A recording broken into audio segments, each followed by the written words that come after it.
नमस्कार साथियों। आज हम आपको बताते हैं मेवाड़ की जो महान योद्धाओं के अंदर सक्तावत और चूंडावत, इन दोनों में से हरावल दस्ते का नेतृत्व करते थे चूंडावत। दोनों वीर थे। एक बार की बात है, महाराणा अमर सिंह के समय की। उनकी सेना में दो सेनापति थे, एक तो बालू सिंह सक्तावत और जैत सिंह चूंडावत। ये दोनों ही महान लड़ाके थे। एक बार पता नहीं क्या बालू सिंह सक्तावत के मन में आता है, वो महाराणा अमर सिंह से एक निवेदन करते हैं कि आप हरावल दस्ते का नेतृत्व हमें प्रदान कीजिए। तो ये सुनकर अमर सिंह जी कहते हैं कि ये तो कैसे हो सकता है, ये तो प्राचीन काल से जब राव चूंडा जी थे उन्हीं के शासन काल से ये पद दिया गया, उन्हीं को दिया गया है। कहना हम उनसे कमज़ोर, नहीं मैं कमज़ोर की नहीं कह रहा। तो ये बात सुनकर वो दुविधा में पड़ जाते हैं। इतने में जय सिंह जी भी आ जाते हैं। जय सिंह जी को नहीं, हम ये पद नहीं दे सकते। तो फिर क्या किया जाए? अमर सिंह जी असमंजस में पड़ गए। तो वो कहते हैं कि आप कल ये करिए कि वो जो ऊंठा लगा किला है, वर्तमान में भिंडर वल्लभनगर के अंदर आता है, वहाँ पर जाइए। वो क्या है कि जहांगीर के क्षेत्राधिकार में आता है। जो उस पर कब्जा कर लेगा सबसे पहले, उसी को हरावल दस्ते का नेतृत्व प्रदान किया जाएगा। तो ये बात सुनकर ठीक है, दोनों तैयार हो जाते हैं। दोनों तैयार होने के बाद में ऊंठाला के किले पर चढ़ाई के लिए तैयार होते हैं। और वो दोनों को कहा जाता है कि आप अलग अलग दिशाओं से एक साथ नहीं जाओगे। अगर कोई आगे से जाता तो आपको पीछे से जाना है। तो आगे का जो दिया जाता है वो बालू सिंह जी की सेना को, और पीछे का दिया जाता है जैत सिंह चूंडावत को।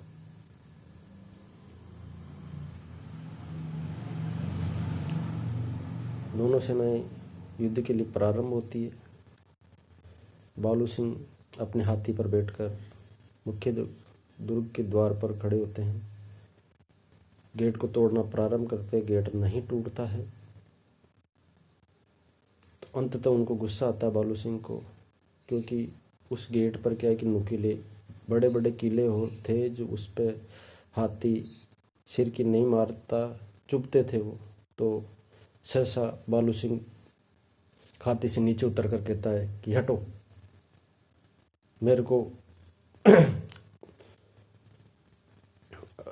कहने दो। हाथी को कितनी वो लगाते हैं यार, वो नहीं बढ़ता।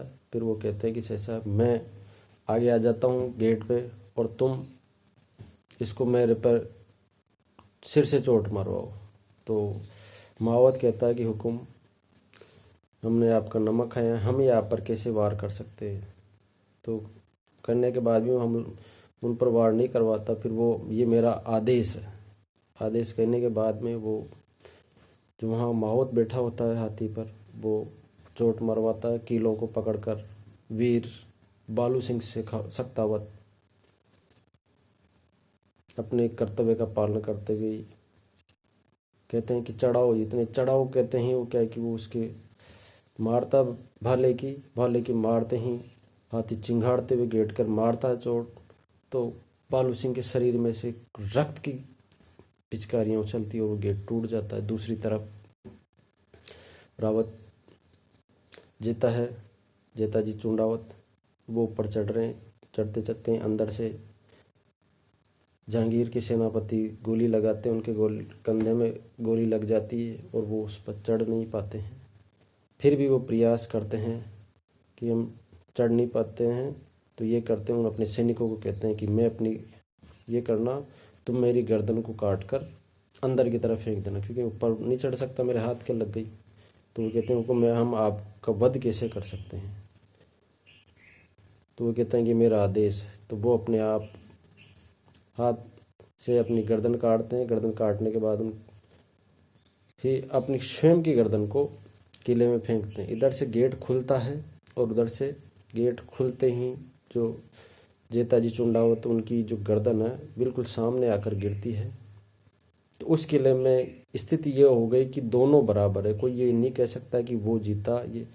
ये जो युद्ध था ये युद्ध नहीं था, उन दोनों के शौर्य वीरता के प्रतीक के लिए कहा गया।